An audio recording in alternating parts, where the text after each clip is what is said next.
Hi everyone, कैसे हैं आप सभी का मैं अपने चैनल पे फिर से एक बार स्वागत करती हूँ। और आज मैं आपको इस क्लास में पढ़ाऊँगी ADHD, attention deficit hyper activity disorder.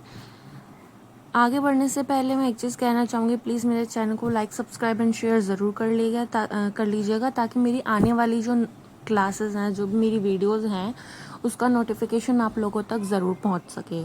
तो चलिए शुरू करते हैं। Children with ADHD are highly distractible and often fail to follow instructions.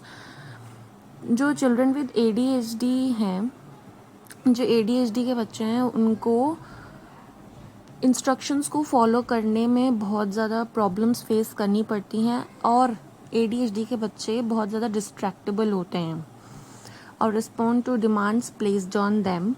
Perhaps as a result of their behavioral problems, children with ADHD are often lower in intelligence, usually about 7 to 15 IQ points below average. मतलब कि जो ADHD बच्चे हैं, उनकी behavioral problems का जो result है वो ये है कि इन बच्चों का जो इंटेलिजेंस है वो लोअर होता है, 7 से 15 IQ पॉइंट्स के बीच में होता है, यानी बेलो एवरेज होता है. ठीक है. Children with ADHD also tend to talk incessantly and to be socially intrusive and immature. मतलब ये बच्चे immature तरीके से बात करते हैं, है ना. Recent research has shown that many children with ADHD show deficit on neuropsychological testing that are related to poor academic functioning. जो recent research है वो ये शो करती है कि जितने भी ADHD वाले बच्चे हैं वो डेफिसिट शो करते हैं न्यूरोसाइकोलॉजिकल टेस्टिंग पे, जो कि पुअर एकेडमिक फंक्शनिंग से रिलेटेड होती है. Children with ADHD generally have many social problems. ADHD वाले बच्चों को जनरली बहुत सारी सोशल प्रॉब्लम्स होती हैं because of their impulsivity and over activity. क्योंकि उनकी वो जो ओवर एक्टिविटीज़ होती हैं उनकी और जो इम्पल्सिविटी होती है, इन सब चीज़ों के कारण उन्हें काफ़ी सोशल प्रॉब्लम्स फेस करने पड़ते हैं. Hyper active children usually have great difficulty in getting along with their parents because they do not obey rules. Hyper active बच्चों का बहुत ज़्यादा मुश्किल होता है अपने पेरेंट्स के साथ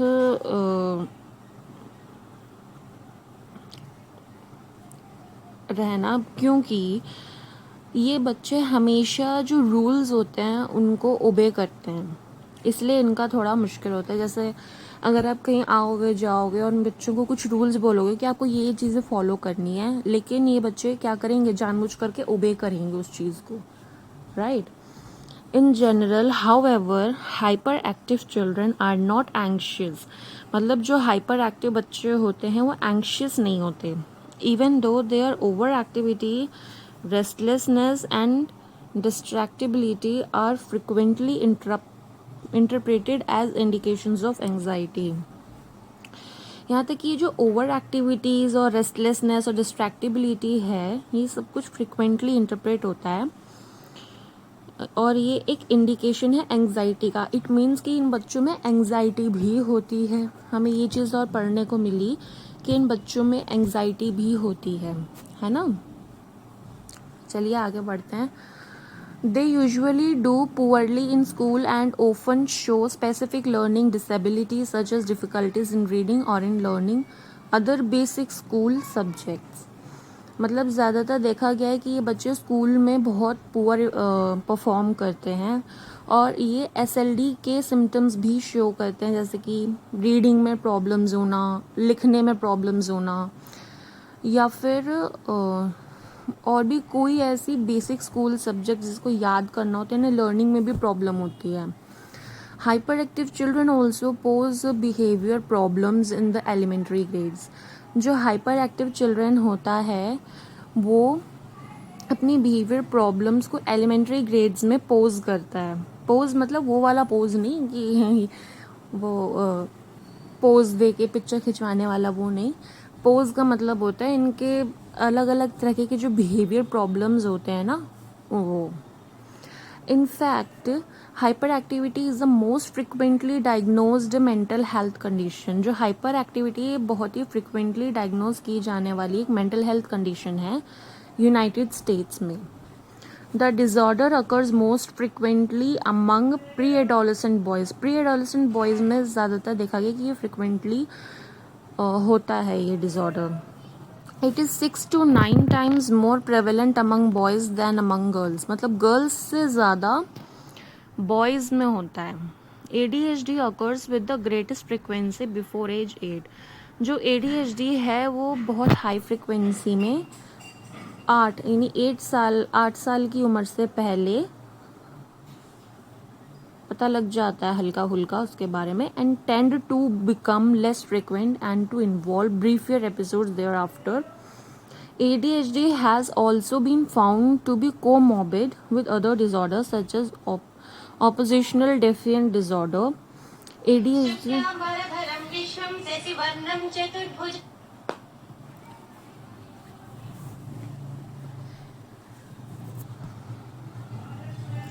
ADHD को ये पाया गया है कि इसको भी और भी डिसऑर्डर्स के साथ कोमॉर्बिड किया जा सकता है, इसको पाया गया है. Some residual effects such as attention difficulties, इन बच्चों को attention difficulties होती हैं, may persist into adolescent or adulthood. ADHD is found in other cultures. For example, one study of 1573 children from 10 European. चलो यहाँ पे एग्जाम्पल लेते हैं और इस एग्जाम्पल में हम पढ़ेंगे कि एक स्टडी थी जिसमें 1573 बच्चों को लिया गया था फ्रॉम 10 कंट्रीज से. Reported that ADHD symptoms are similarly recognised across all. मतलब ये रिपोर्ट करने के लिए कि सभी ADHD के बच्चों में जो सिम्टम्स होते हैं वो एक ही जैसे रिकॉग्नाइज किए जाते हैं. Countries studied and that the children are significantly impaired across a wide range of domains. Countries ने स्टडी की इस चीज़ के ऊपर और जो बच्चे थे जो सिग्निफिकेंटली इम्पेयर्ड थे उस वाइड रेंज ऑफ डोमेन में उन बच्चों पे इन लोगों ने स्टडी की और सिग्निफिकेंटली जो इम्पेयर्ड बच्चे थे अक्रॉस उनके.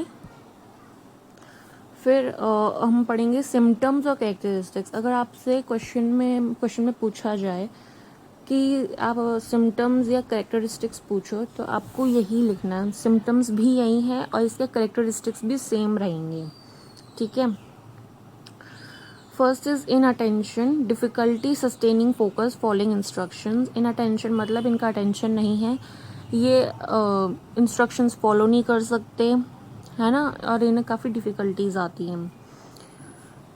Hyper activity, fizzing, excessive movement मतलब ये बहुत ज़्यादा हिलते डुलते रहते हैं. जैसे हम एक जगह शांति से चेयर पे बैठ सकते हैं, लेकिन ये बच्चे एक जगह शांति से चेयर पे नहीं बैठ सकते. ये 1 मिनट के लिए बैठेंगे फिर उठ के इधर उधर घूमने लग जाएंगे.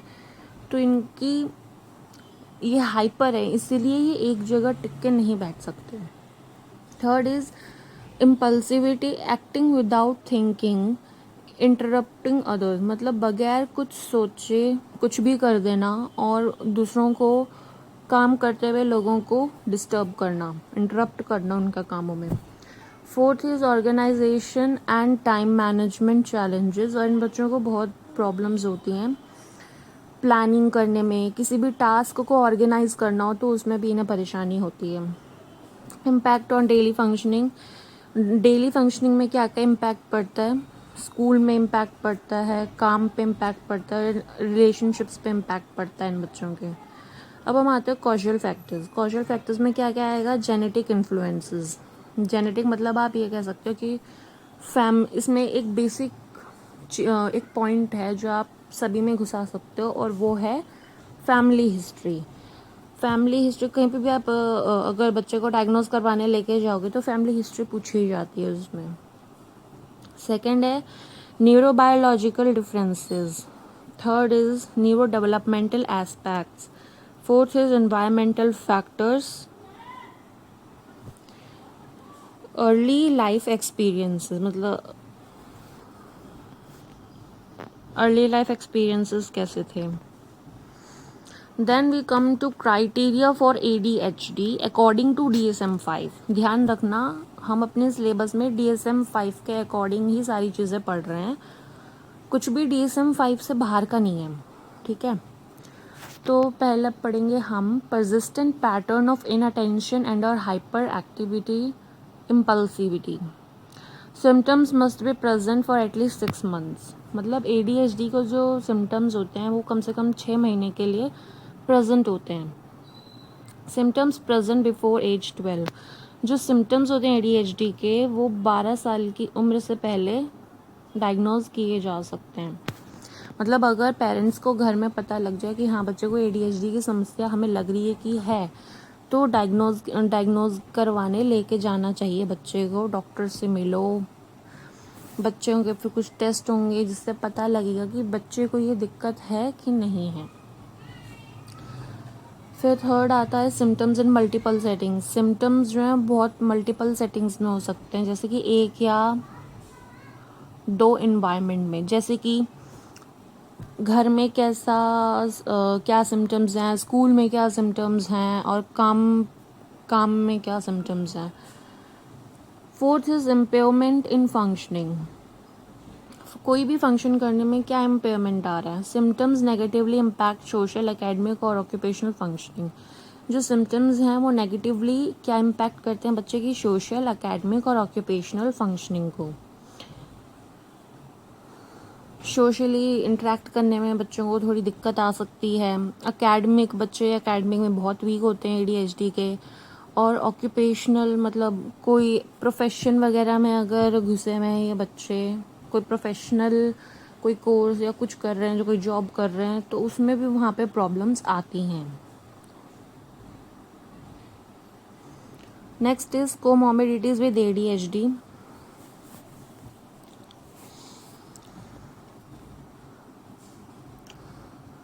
जैसा कि मैंने आपको बताया था, जब एक डिसऑर्डर होता है तो उसके साथ और भी डिसऑर्डर्स होते हैं. ठीक है, कोमॉर्बिडिटी का मतलब यही, एक या एक से ज़्यादा डिसऑर्डर. ठीक है, first is anxiety disorder. Yes, इन बच्चों में एंग्जाइटी होती है.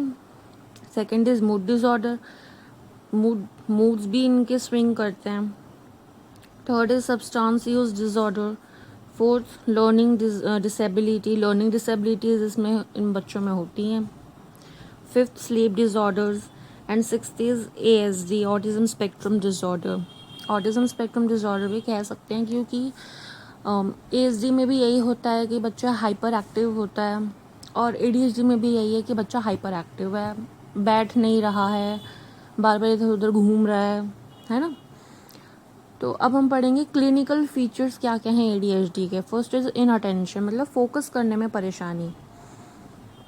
देखो, ट्रबल पेइंग अटेंशन, मतलब अटेंशन पे करने में problem. Forgetting and losing things, चीज़ें खो देते हैं, चीज़ों को भूल जाते हैं. डिसऑर्गेनाइजेशन, ऑर्गेनाइज नहीं कर पा रहे चीज़ों को. नॉट लिसनिंग, मतलब अपने मन मर्जी से किसी की सुन रहे हैं, किसी के नहीं सुन रहे. इजीली डिस्ट्रैक्टेड, ये बच्चे बहुत जल्दी डिस्ट्रैक्ट हो जाते हैं किसी भी चीज़ से. Second is hyper activities, excessive movement. हाँ, एक्सेसिव मूवमेंट, हाइपर एक्टिविटी मतलब एक्सेसिव, बहुत ज़्यादा मूवमेंट है बच्चे में.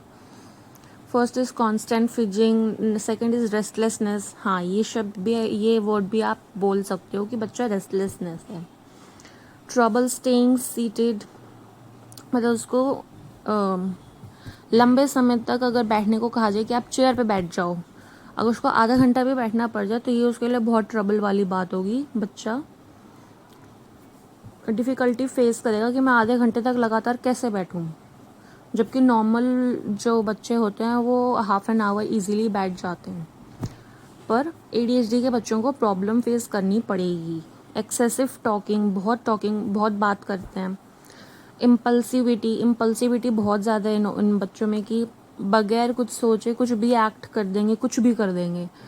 इंटरप्ट करना, अगर घर में सपोज़ अगर सिस्टर है तो अगर वो अपना काम कर रही है तो उसको भी वो डिस्टर्ब कर देंगे, फिर चाहे अपना वो जैसा मर्जी काम कर रही हो, चाहे अपना एकेडमिक्स पढ़ाई का कोई काम कर रही हो या फिर उसके बच्चे के पापा कोई काम क्यों ना कर रहे हो तो अपने फादर को भी डिस्टर्ब कर देगा। ट्रबल वेटिंग, इन बच्चों से वेट नहीं होता, ये बच्चे ज़्यादा देर तक वेट नहीं कर सकते, इन्हें वेट करने में भी डिफ़िकल्टी फेस करनी पड़ती है। Acting hasty. अब हम पढ़ेंगे ADHD की हिस्ट्री के बारे में, बहुत ही दिलचस्प हिस्ट्री है इसकी।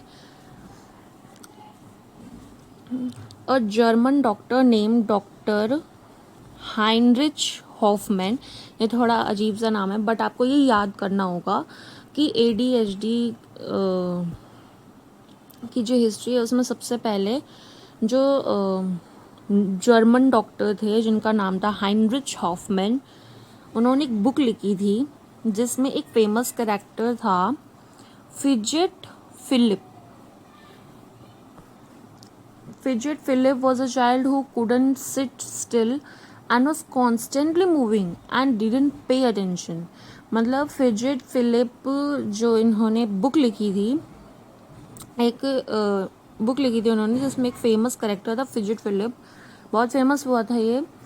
और इसमें इन्होंने क्या बताया था कि बच्चा जो है वो बैठ नहीं पा रहा, मतलब उसमें वो हाइपर है, बच्चा एक जगह टिक के बैठ नहीं पा रहा है, कॉन्स्टेंटली मूव कर रहा है और अटेंशन भी पे नहीं कर रहा है। तो this story was the very first description of the main symptom of ADHD। इससे हमें क्या पता लगता है कि इस बच्चे को ADHD था। तो इस स्टोरी में सबसे पहला जो डिस्क्रिप्शन था मेन सिम्टम का ADHD के बच्चों के लिए, वो इसमें दिया गया था। ठीक है। A British paediatrician named sir George F Still gave a much more detailed study and classification of children who showed hard to control, destructive और highly impulsive behavior। एक ब्रिटिश पेडियाट्रिशियन थे जिनका नाम था सर जॉर्ज एफ स्टिल, और उन्होंने और भी ज़्यादा डिटेल्ड स्टडी करी थी और क्लासिफिकेशन इन बच्चों का के ऊपर शो किया था कि जो ये शो करता है कि हार्ड टू कंट्रोल, अगर बच्चे को अगर कंट्रोल करने में परेशानी आ रही है या बच्चा डिस्ट्रक्टिव है या हाईली इम्पल्सिव बिहेवियर शो कर रहा है तो दैट मीन्स बच्चा ADHD है। ठीक है। अब हम इसका अगला टॉपिक पढ़ेंगे, differential diagnosed in ADHD। Attention deficit hyper activity disorder, oppositional different disorder, specific learning disorder, intellectual developmental disorder. Aetiology, अब हम पढ़ेंगे एटियोलॉजी ऑफ ADHD। ठीक है। Genetics, family history, gene changes, हाँ जीन्स का चेंज हो जाना, ब्रेन केमिकल्स के कारण भी बच्चे ऐसे हो जाते हैं ADHD वाले। और एक लास्ट है एनवायरमेंटल फैक्टर्स भी इसमें बहुत मैटर करते हैं। ठीक है।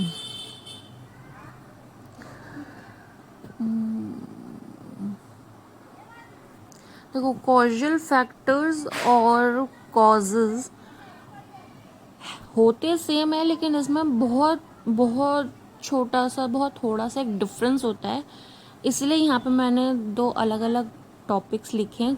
कॉजल फैक्टर्स अलग होते हैं और कॉजेज अलग होते हैं। ठीक है। एटियोलॉजी का मतलब होता है कॉजेज। ओके। और कॉजल फैक्टर्स में नॉर्मली हम इन्वायरमेंटल फैक्टर्स और जेनेटिक फैक्टर्स को इंक्लूड करते हैं, और जो एटियोलॉजी होता है उसमें इसी तरीके की सारी चीज़ें इंक्लूड होती हैं। तो चलिए आज के लिए बस इतना ही, और प्लीज़ मेरे चैनल को लाइक सब्सक्राइब एंड शेयर ज़रूर कर लीजिएगा ताकि मेरी आने वाली और भी वीडियोस की नोटिफिकेशन आप लोगों तक पहुंच सके। एंड यस, अब मैं आपको नेक्स्ट क्लास में SLD पढ़ाऊँगी, स्पेसिफिक लर्निंग डिसेबिलिटी। ठीक है। वो बहुत ही इंटरेस्टिंग टॉपिक रहने वाला है और आप लोग उसको बहुत अच्छे से समझ भी पाएंगे, और समझ लेंगे तो आपके लिए अच्छा है, आप अपने एग्ज़ाम्स में लिख पाएंगे। उसमें कुछ रटने वाला नहीं है, मैं आपको बता दूँ, उसमें सिर्फ आपको समझना है, और मैं आपको कुछ ऐसे ट्रिक्स टिप्स एंड ट्रिक्स भी बताऊंगी कि कैसे आप उन टाइप्स ऑफ एसएलडी को कैसे याद रख सकते हैं, ठीक है। तो आप लोगों के लिए नेक्स्ट वीडियो बहुत ही इंटरेस्टिंग रहने वाली है, सो प्लीज़ मेरे चैनल